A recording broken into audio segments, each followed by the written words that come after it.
Salam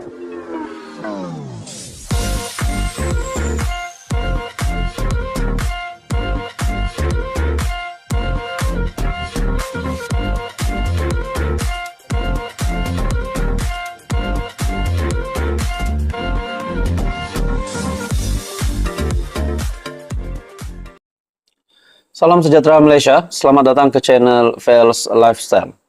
Tuan-tuan dan puan yang saya amat hormati sekalian, kita dikejutkan hari ini dengan satu kenyataan dari seorang bekas Menteri Undang-Undang.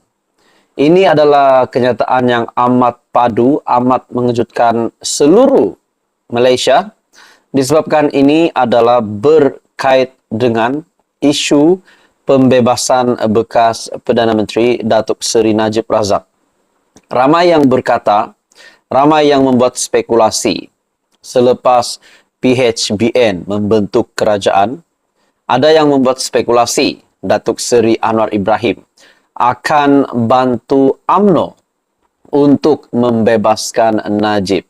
Namun pada akhirnya kita tahu Datuk Seri Anwar Ibrahim telah membuat kenyataan bahawa semua keputusan mutlak berkaitan dengan pengampunan Najib adalah keputusan mutlak dari Yang di-Pertuan Agong.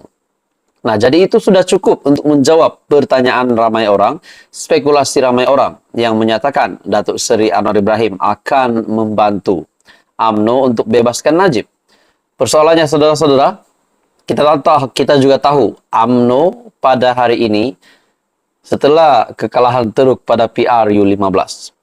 Menurut Zaid Ibrahim, yaitu bekas Menteri Undang-Undang, beliau berkata bahawa hanya Najib Razak yang dapat selamatkan UMNO. Wow!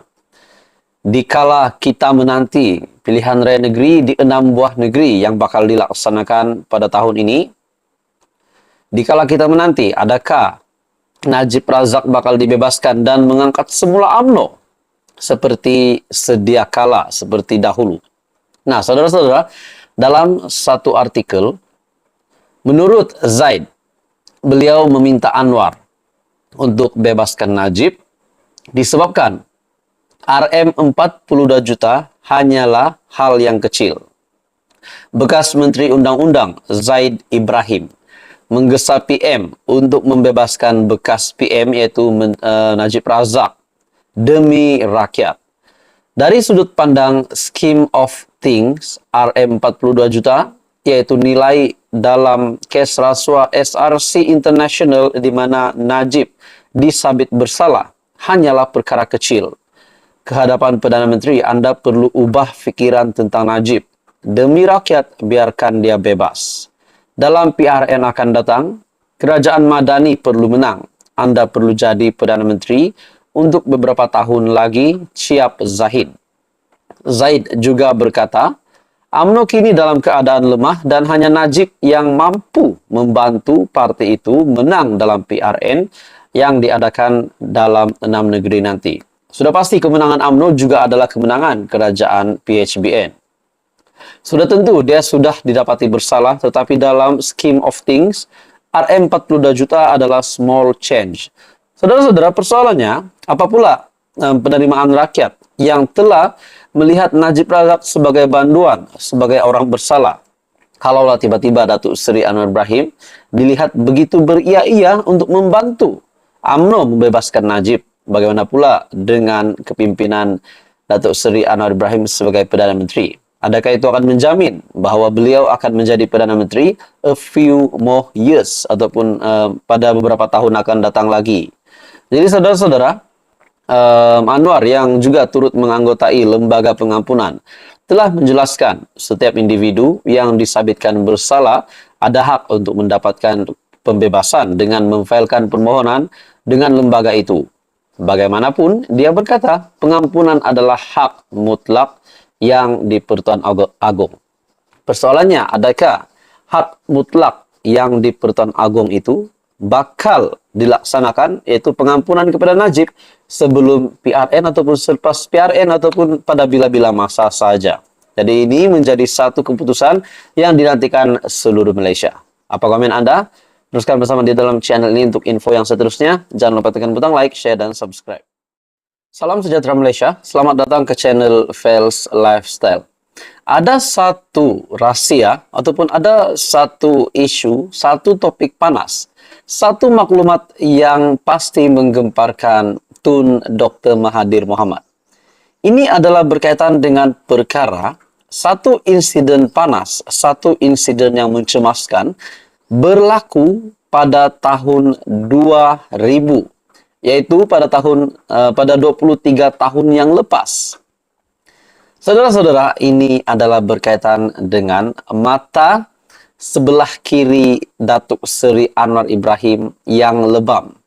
Seperti yang kita tahu, sejarah itu di mana bekas Ketua Polis Negara pada ketika itu, yaitu bekas Ketua Polis Negara pada ketika itu, Tan Sri Abdul Rahim Noor yang disabitkan kesalahan memukul Anwar ketika dalam tahanan, dan 5 tahun kemudian pula Abdul Rahim membuat permohonan maaf kepada Anwar.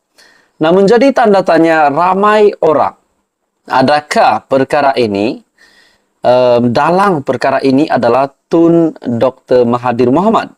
Adakah Tun Dr. Mahathir Mohamad yang mengarahkan bekas Ketua Polis Negara itu, yaitu Tan Sri Abdul Rahim, untuk menumbuk mata sebelah kiri Anwar pada ketika itu?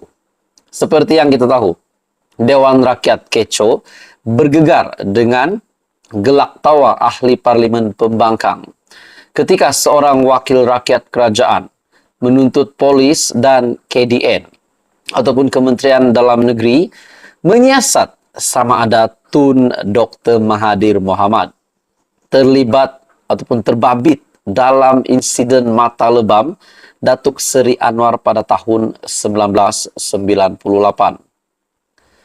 Insiden menggemparkan itu menyaksikan Anwar ditumbuk pada mata kirinya ketika ditahan polis beberapa hari selepas dipecat daripada jawatannya sebagai TPM ataupun Timbalan Perdana Menteri dan Timbalan Presiden UMNO. Ketika berbahas di Dewan Rakyat, RSN Raya ataupun PH Jelutong meminta Kementerian Dalam Negeri dan PDRM membuka semula kes itu untuk menyiasat sama ada tindakan Abdul Rahim menumbuk Anwar adalah atas sarahan Dr. Mahathir atau tidak. Nah, saudara-saudara, sekiranya perkara ini dapat dipanjangkan, sekiranya PDRM dan KDN benar-benar akan melaksanakan siasatan baru lagi terhadap Tun Dr. Mahathir berkaitan dengan insiden mata kiri Anwar ditumbuk. Kalau dapat dibuktikan pula Tun Dr. Mahathir lah yang dalang sehingga Anwar boleh cedera, ataupun dalang yang mengarahkan Abdul Rahim, bekas Ketua Polis Negara itu yang menumbuk Anwar Ibrahim, apakah pula tindakan yang bakal diterima oleh Tun Dr. Mahathir? Dalam artikel ini, saya ingin tanya, kalau Tan Sri Rahim Noor telah dituduh membelasa Yang Berhormat Tambun, siapa Perdana Menteri ketika itu? Memang kita tahu, mantan ahli Parlimen Langkawi Tun Dr. Mahathir Mohamad. Bukankah beliau juga perlu disiasat? Mengapa perlu bekas Ketua Polis Negara menanggung seorang saja? Kalau ini dapat dibuktikan, adakah ini menjadi satu rahasia hitam Tun Dr. Mahathir Mohamad yang disimpan oleh ataupun yang disembunyi oleh seluruh rakyat Malaysia, dan sehingga hari ini baru kita tahu setelah RSN Raya PH dari Jelutong yang meminta KDN dan SPRM juga untuk menyiasat Tun Dr. Mahathir, bukan bekas Ketua Polis Negara saja. Dalam artikel ini sekali lagi saya ingin tanya, bukan membuat tuduhan, adakah KPN ketika itu bertindak disebabkan telah diberikan arahan berbuat demikian? Adakah arahannya datang daripada Dr. Mahathir? Permintaan saya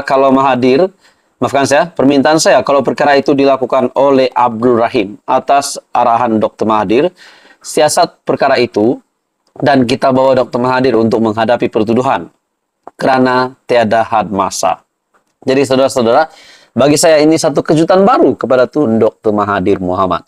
Dan kalau dapat dibuktikan bersalah, adakah Tun Dr. Mahathir Mohamad boleh sekali lagi dikenakan tindakan undang-undang, dan mungkin beliau boleh sekali lagi disiasat seperti apa yang dihasratkan oleh RSN Raya, supaya PDRM dan KDN juga menyiasat Tun Dr. Mahathir. Jadi saudara-saudara, apa komen Anda? Teruskan bersama di dalam channel ini untuk info yang seterusnya. Jangan lupa tekan butang like, share, dan subscribe.